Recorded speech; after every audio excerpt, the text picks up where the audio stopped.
Welcome to GreenBiz Studio. I'm Neetha Rajendran, the Net Zero Analyst here at GreenBiz, and I'm excited to be speaking with Drew Thompson, the Associate Vice President of Connectivity and Commercial for Technology at Black & Veatch.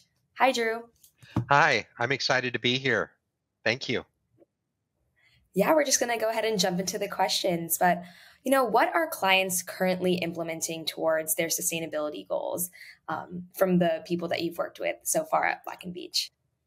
So I do most of my work with mission critical or specifically data center clients. And so data center clients are very focused on sustainability. Data centers use lots of power and lots of water. And so they have many of the large hyperscalers have made commitments years ago on how they can do it better. They primarily focus on four areas when they're looking at sustainability. They're focused on their primary power. How they use lots of power. How can we get power that is sustainable? So many of them are doing power purchase agreements, which is really helping all of us because those agreements they sign are for like 20 years.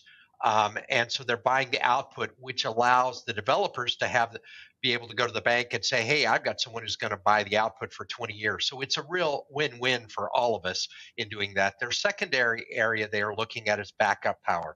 Data centers have to be up and operating 24/7, 365. So how do I do backup power in case my grid goes down? And they're exploring a variety of different options we can look at in the future. The third area they're focused on is water. Water has become more and more a scarce commodity, and many of them are making commitments to be water neutral. In effect, they're going to develop water projects that will allow them to put back as much water as they're using for the cooling. And then the fourth thing they're looking at is their waste stream. Data centers use a lot of IT equipment and a lot of storage equipment, and they refresh it every 3 to 5 years. So you have a lot of servers that are coming out, and they are really recycling those that equipment to make them more sustainable. That's wonderful to see that there's such a multifaceted approach to achieving these sustainability goals. But what are some of the biggest hurdles that occur when dealing with sustainable data centers? Well, so we talked about primary power and the ability to buy wind power, solar power, hydropower. Hydro is 24/7, so there's no issue there. But the other ones, they don't, as we all know, the wind doesn't blow all the time and the sun doesn't shine all the time. So how are they going to make it 24/7? Are we going to have large backups power storage solutions, which I know is part of the interest of all the people here? How do we store a lot of power for the evenings or the cloudy days or whatever? So that is one of the hurdles. And then the second thing that probably is a hurdle is just technology, and they all are committed to 24/7. So they do pilot projects of new technologies and they try it out before they actually start to adopt it and implement it. So the other one is really just time. Technology is creating wonderful solutions, and there are a lot of trials going on that are going to make data centers more sustainable in the future.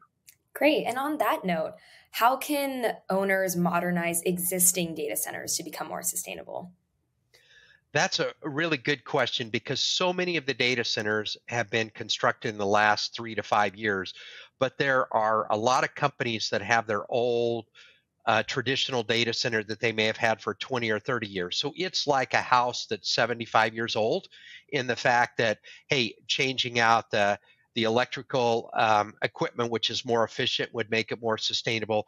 Looking at the actual servers and the equipment that they put in their data center, can we even it out so that we have a more uniform cooling load instead of having to cool the whole thing for the equipment that is really dense and burning hot? So one of the starting points is what we call CFD modeling, computational fluid dynamics. And you go, whoa, what's that mean?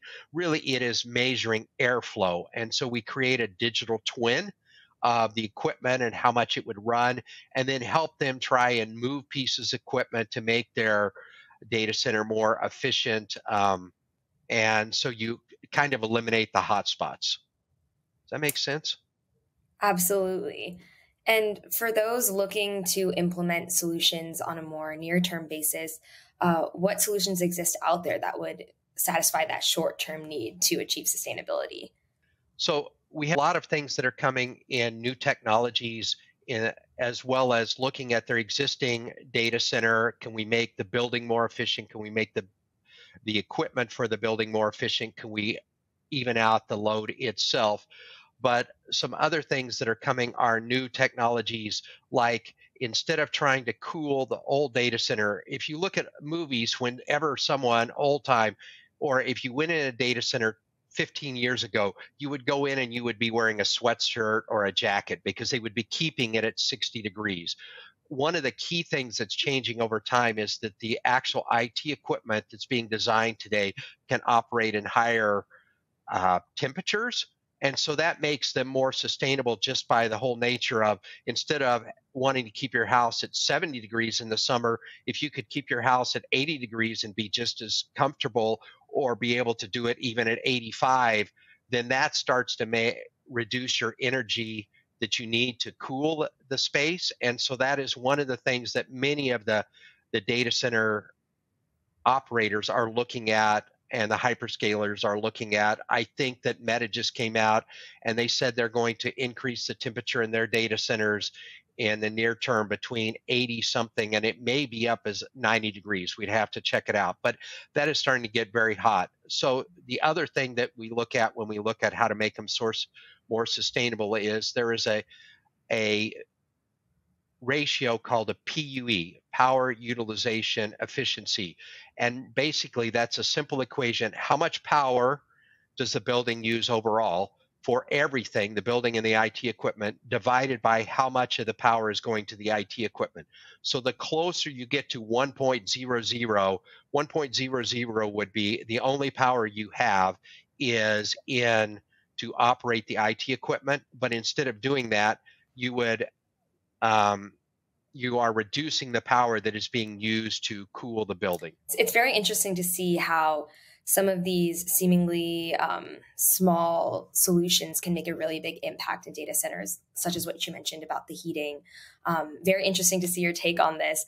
On a similar note, how can technology help data centers attain these sustainability goals? Of course, there's a very multifaceted approach from things like heating to other factors included, but focusing on that technology piece, how can that be a good solution to attaining these goals?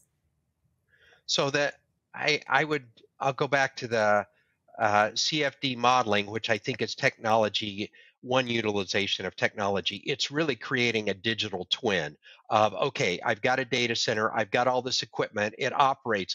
Well, what if I move this piece of equipment over here to even out the load? Or what if I did something else over there? Or where should I put things in the future? So it's like a well, it is a digital twin. So it's the same way if you could simulate your road trip and optimize it before you actually set out and then encountered, well, there's a detour here and this is that there. It's the same sort of thing of using that. So that's one way. The other thing, getting better and better at building management systems, how to better utilize the load. And then the other thing that's really interesting from a technology standpoint is immersion cooling. So basically, you take the chips and you either put the cooling in a liquid form right above it, or you actually take the piece of equipment and you immerse it into a a fluid that obviously not like water, but a fluid, and then you are cooling it, and all you are cooling is the liquid itself. Instead of cooling the whole room, or instead of cooling certain aisles, or cooling the whole rack, you are down to just a cooling the actual chip. So the more you can concentrate the cooling in the exact spot where it needs to be, which is at the chip, the more efficient and more sustainable the data centers can be. I think as the chip developers create more chips with high power usage and high density, you're going to see more and more immersion cooling, and it's going to allow us to do more computation in smaller space, but it will also make our data centers more efficient. Great. Well, thank you so much for sharing your insight on this very interesting topic. You just heard from Black & Veatch's Associate Vice President of Connectivity and Commercial for Technology at Black & Veatch. Thank you. Thank you, Drew. Thank you.